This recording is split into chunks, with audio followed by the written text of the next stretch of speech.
अखंड भारत जिंदाबाद, अखंड भारत जिंदाबाद, अखंड भारत जिंदाबाद, अखंड भारत जिंदाबाद, अखंड भारत, नरेंद्र मोदी जी जिंदाबाद, नरेंद्र मोदी जी जिंदाबाद, नरेंद्र मोदी वंदे मातरम, वंदे मातरम, वंदे मातरम। सरदार पटेल जी, सरदार पटेल जी।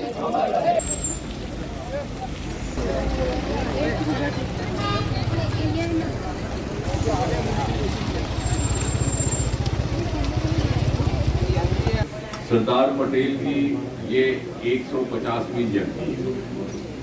देश भर में उसको मनाने का एक कार्यक्रम भी बना, योजना बनी।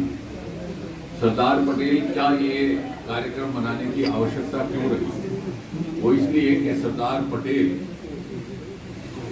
एक बहुत महान व्यक्ति, महान नेता तो थे ही थे, लेकिन आज़ादी के बाद जितनी भी सरकारें रही हैं, शायद वो उनके साथ वो इंसाफ ना कर सकी जिसके वो हकदार थे।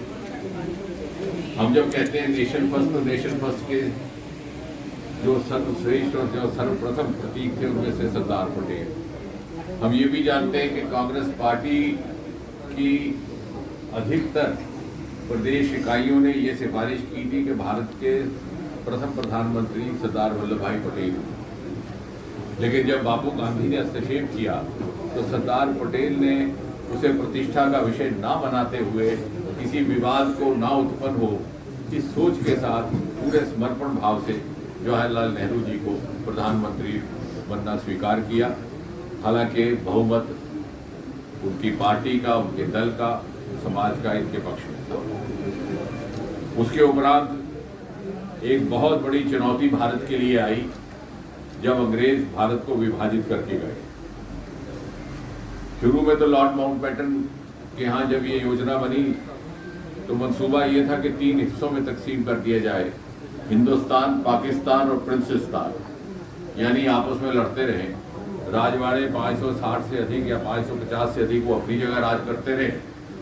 कुछ हिस्सा इस्लाम के नाम पर पाकिस्तान को दे दिया जाए और शेष रहे जो ब्रिटिश इंडिया था वो हिंदुस्तान में।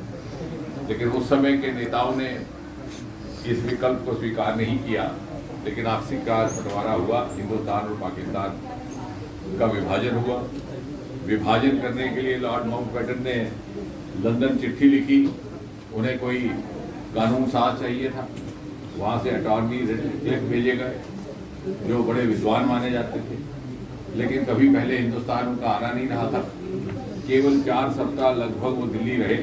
नक्शा उन्होंने पूरा अध्ययन किया और ये लाइन खींच दी जो कठुआ से पास से होकर के गुजर रही है, जिसे आज हम अंतर्राष्ट्रीय सीमा कह रहे हैं। और इतनी बेरहमी से ये बंटवारा हुआ कि लॉर्ड क्लिफ ने अपने एक पत्र में लिखा भी था कि मेरा काम अब समाप्त हो गया है, मैं जल्दी से हिंदुस्तान से कूच करने वाला हूँ, वरना 10 लाख से भी अधिक लोग मेरे खून के प्यासे में ढूंढने आएंगे जो घर भर की बेघर हो जाएंगे। यानी ये समझते हुए भी, लेकिन एक असमंजस की स्थिति, अस्थिरता की स्थिति भारतीय उपमहाद्वीप में बनी रहे, इस सोच के साथ ये षड्यंत्र रचा गया, कतरो गारत हुई। हालांकि आम मानस कभी बंटवारे के पक्ष में नहीं था। यहाँ तक कि मुसलमान समुदाय के भी बुद्धिजीवियों ने इसका विरोध किया। प्रोग्रेसिव राइटर्स फोरम एक स्थापित की गई, जिसमें कैफी आजमी थे, शाहिर थे, अकबर अलाहाबादी थे। उन्होंने पुरजोर विरोध किया, लेकिन आखिरकार शायद 2 व्यक्तियों की महत्वाकांक्षा, पंडित जवाहरलाल नेहरू और मोहम्मद जिन्ना की, बंटवारा होके रहा। और उसके बाद प्रथम गृह मंत्री के रूप में जिम्मेवारी, जो एक बड़ी चुनौतीपूर्ण जिम्मेवारी थी, वो संभालने का दायित्व आया सरदार पटेल के हाथ में। पहली बार मोदी जी की सोच थी कि सारे देशवासियों को इकट्ठा किया। सरदार पटेल को जो अपने तरफ से वो श्रद्धांजलि देना चाह रहे थे मुख्यमंत्री के रूप में, उसके सभी देशवासी हिस्सेदार बने।